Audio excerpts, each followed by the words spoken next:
कल वास्ते कुछ भी नहीं है, कुछ भी नहीं। परिंदे ना गिरे जर, ना कल वास्ते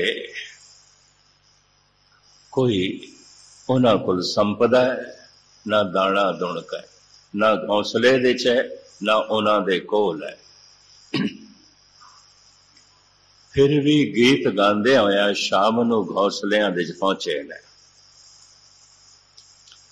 रात दा पहला पैर समाप्त होया, गीत गांदियां गांदियां सौ गए ने। रात दा चौथा पैर जैसे आरंभ होया, ये गीत गांदियां गांदियां उठ बैठते हैं, चहचहांदियां उठ बैठते हैं। चानना हो गया, पूरा प्रकाश हो गया, गीत गांदियां होया घौंसलियां चो निकल पैंदे ने, दिन भर रिज़क दी तलाश करदे ने, दाना दुणका लभदे ने। फिर शाम नूं आ रहे ने गीत गांदियां। फिर पहला पैर समाप्त होंदियां गीत गांदियां गांदियां सौ गए ने। फिर रात दा चौथा पैर आरंभ होंदियां प्रभात होंदियां उठ बैठे ने गीत गांदियां गांदियां। फिर चानना होंदियां गीत गांदियां गांदियां रिज़क दी तलाश दे निकल पए ने। हज़ारां तरह दियां चिंतावां लैके शाम नूं मनुख अपने घर आउंदा है। हज़ारां तरह दे गम लैके रात नूं सौंदा है। हज़ारां तरह दियां जिम्मेवारियां लैके सवेरे घरों निकलदा है। फिर बेशुमार तरह दा तनाव लैके शाम नूं फिर वापस आउंदा है। पंछियां कोल कल वास्ते कुछ भी नहीं, बेशतर मनुखां कोल इतना है कि उन्हां दियां 7 पीढ़ियां भी खा लैन, फिर भी रोंदे हुए आउंदे ने, गमगीन होके सवेरे उठदे ने और तरह तरह दियां चिंतावां लेके घरों निकलदे ने। महाराज कहंदे ने ना पंछियां नूं देख के मैं हैरान हां। गुरु अर्जन देव जी महाराज भी कहंदे ने हौं बलहारी तिना पंछियां, जंगल जिन्ना वास, कक्कर चुगन थल वसन, रब न छोड़न पास। पशु करीबन करीबन सुखी ने, देवते आनंदित ने, दुखी केवल मनुख है, सिर्फ मनुख। और जितना सियाणा मनुख है उतना ही ज्यादा दुखी है। कारण जो कुछ कोल है इहदे नाल ते सुख मिलिया नहीं, सिर्फ लोड़ां दी पूर्ति है।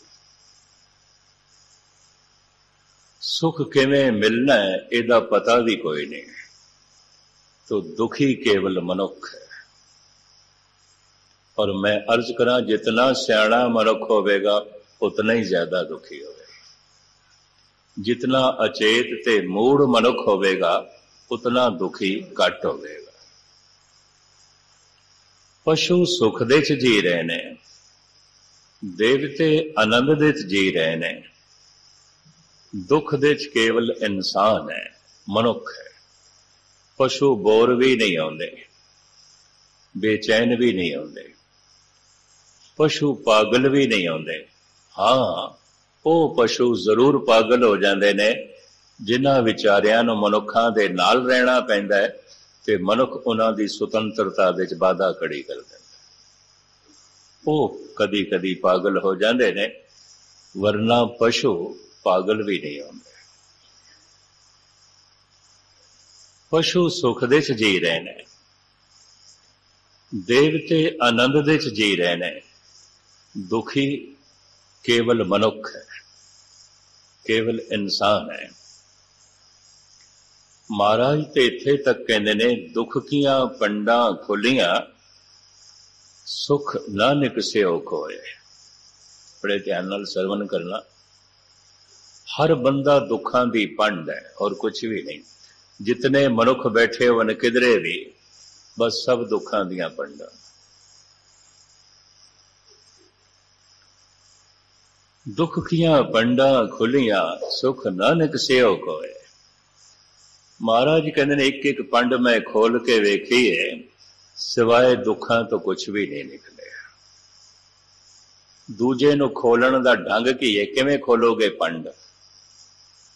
एक तरीका है, तुसी किसी नूं अपना एक दुख सुनाओ, वो दुखों की पंड खोल के रख देंदा, अपने सैकड़े दुख सुणांदा, थानू बोलण का मौका ही नहीं देंदा। हकीकत है। इस वास्ते सियाणा मनुख अपना दुख किसी दे अगों नहीं खोलता। ये सियाणे मनुख की पहचान है। क्यों? उन्होंने पता है मैं अपना एक दुख सुनावांगा, 100 सुनाएगा, ये भी चुप नहीं करेगा। एक सुना के 100 दुख मैं होर सुना, अपने हिरदे का भार वधावा। सियाणा मनुख किसी को दुखों की पंड नहीं खोलता। उस्ताद ज़ौक़ होए ने, वो कहते ने, मेरे चेहरे से गम आशकारा नहीं है। कहते मैं दुख नूं कदी मथे ते प्रगट नहीं होने देता।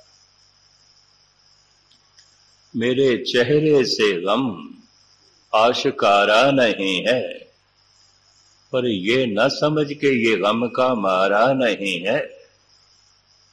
डूबने को तो डूबे हम भी, लेकिन अहले साहिल को हमने पुकारा नहीं है। डूबया मैं भी हाँ, गोते मैं भी खादे ने, पर ज़ौक़ कहते ने मैं इस तरह रोया पिटिया नहीं, मैं डूब गया जी, मैं मर गया जी, मैं डूब गया जी। कहना क्यों रोवा? सारे ही डुबदे पे, सारे ही डुबदे पे। ते डुबदे होया दे अगों की डुबण दा रोना रोना। गुरु नानक देव जी महाराज कहते हम देखा तैं डुबे, देखते हैं असीं डुबे पैने दुखों विच। दुखी केवल मनुख है, और जितना सियाणा मनुख है उतना ज्यादा दुखी है। ये सियाणे मनुख की पहचान। जितना सियाणा होवेगा उतना दुखी होवेगा। एक होर नुकता भी सरवण कर लेना। परमात्मा की तरफ मनुख चलेगा किस तो प्रेरणा लेके? किथों प्रेरणा लेगा? धार्मिक अनुभवी पुरुष कहते ने 99% मनुख परमात्मा की प्रेरणा दुखों तो लैंदा है। दुख तो अगर ये जीवन सुखमयी है तो फिर परमात्मा की कोई लोड़ भी नहीं है। फिर की लोड़ है चिंतन करने की? जितना सियाणा मनुख होवेगा उतना उसनों दुख अनुभव होवेगा। दुख ही उसनों प्रेरेगा प्रभु चिंतन ते। ये भी मैं अर्ज करा, संसारी लोड़ां की पूर्ति हो गई, संसारिक सुख ते कई दफा रोक देंदे ने। ये संसारिक सुख महात्मा बुद्ध कोल बहुत ज्यादा सन। सिद्धार्थ आखिर राजे का इकलौता लड़का सी, ऐसा की कुछ सी जो उहदे कोल नहीं सी, पर हिरदा दुख की चोट खा गया।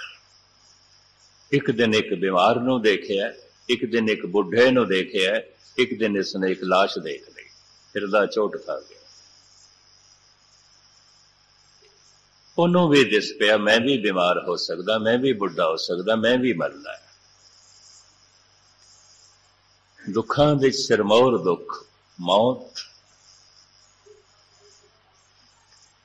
साडे देश दे ऋषि मुनिया ने 3 ही दुख मने ने, जन्म, बुढ़ेपा ते मरण। बाकी सारे दुख इन्हां 3 दुखों की छाया ने। प्रथम केड़ा दुख? जन्म, दूसरा बुढ़ेपा, तीसरा मरण। भगत जयदेव जी का पद है बड़ा कीमती गुरु ग्रंथ साहब जी महाराज दे। वो कहते नदानोद जस सिमरणे न जन्म जराद मरण भयं। नहीं होंदा जेदे सिमरन करन नाल जन्म दा दुख, बुढ़ेपे दा दुख, मरण दा दुख। तीन दुख मन्ने, बाकी सारे दुख इन्हां तीन दुखां दियां छाया ने। अगर जन्म हो गया तो हुण सारे दुख इकट्ठे होणगे, बुढ़ेपा भी होवेगा, मरना भी होवेगा, और हज़ारां दुख इकट्ठे होणगे। तो दुखां दा मूल कारण मनिया जन्म। वो मनुख सुपने च भी कदी धार्मिक नहीं हो सकता जो जीवन भर जन्मदिन मनांदा है ते जन्म नूं खुशी मनदा है। वो धार्मिक नहीं हो सकता। पश्चिमी सभ्यता का असर है। जन्म दुख है, जीवन दुख है, मरण दुख है। धन गुरु नानक देव जी महाराज फरमान करते ने, नानक बद्धा घर तहां जिथे मिरत ना जन्म जरा। असी अपना घर उत्थे बनाया है जिथे जमना कोई नहीं, बुढ़ेपा कोई नहीं, मरना भी कोई नहीं। ये जीवन मिले है परम जीवन की प्राप्ति लई। ये जीवन मिले है उस जीवन की प्राप्ति लई जिस जीवन दे जन्म मरण बुढ़ेपा नहीं है, सारे दुख नहीं है। इस जीवन दे ते है शरीर रोगां दी खाण है, मन सोगां दी खाण है। मन दे च सोग है, तन दे च रोग ने। मेरे समेत आप जितने बैठे किसी नूं तंदुरुस्त ना समझ लेना, गुरबाणी नहीं मनती। जो जो दीसे सो सो रोगी, रोग रहत मेरा सतगुरु जोगी। दरअसल रोगी सारे ने, जिन्ने चिर तक रोग पीड़ा ना बने असी रोग नूं रोग मनदे ही नहीं। आयुर्वेद, यूनानी तिब, एलोपैथी, होम्योपैथी, नेचुरोपैथी, पीड़ दुख ना बने, रोग दुख ना बने, रोग पीड़ा ना बने। वो पीड़ा का समाधान ते करते ने, रोग का नहीं। आयुर्वेद भी मौजूद है और एलोपैथी मौजूद है, होम्योपैथी मौजूद है, नेचुरोपैथी मौजूद है। मेडिकल स्टोर दवाइयां नाल भरे पे ने, मनुखां दे शरीर रोगां नाल भरे। जो जो दीसे सो सो रोगी, सारे ही रोगी ने। रोग दिखाई देवे भावे ना दिखाई देवे, तन रोगी है। और रोग वधदियां वधदियां एक दिन बुढ़ेपे विच प्रगट होएगा, बुढ़ेपा प्रबल रोग। और रोग वधदियां वधदियां एक दिन मौत दे विच प्रगट होएगा। यह भी अगर अंदर रोग नहीं है तो मनुख बुढ़ा किस तरह हो जाता है, मर किस तरह जाता है। रोग ही तो वध रहे, दिखाई नहीं दे रहे। तन रोग है। गुरु नानक नहीं मनते क्योंकि तन स्वस्थ हो सकता है। रोग ते मन सोग है, मन दे सोग ते चिंतावां ने। जिथे सारे तन रोगी ने उथे सतगुरां दी बाणी कहंदी सारियां दे मन दे चिंता है। चिंतत ही दिसे सब कोय। सारे ही चिंता तुर रहे। चिंता भविष्य दी आउंदी है और यादां भूतकाल दी आउंदियां ने। तन नूं भजन दौड़न वास्ते स्थान चाहिए, स्पेस चाहिए। मन नूं भजन दौड़न वास्ते समा चाहिए, काल चाहिए। देश दे च भरमण करदा है तन, काल दे च भरमण करदा है मन। ध्यान नाल पकड़ना। मन नूं जगह नहीं चाहिए, स्थान नहीं चाहिए, मन ते समय दे च भटकदा है।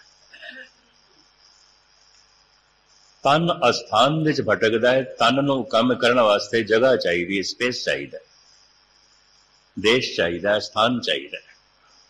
दौड़न वास्ते, भजन वास्ते, काम करने वास्ते, बैठने वास्ते, उठने वास्ते, सौण वास्ते जगह चाहिए। मन अस्थान दे च नहीं दौड़दा, मन समय दे च दौड़दा।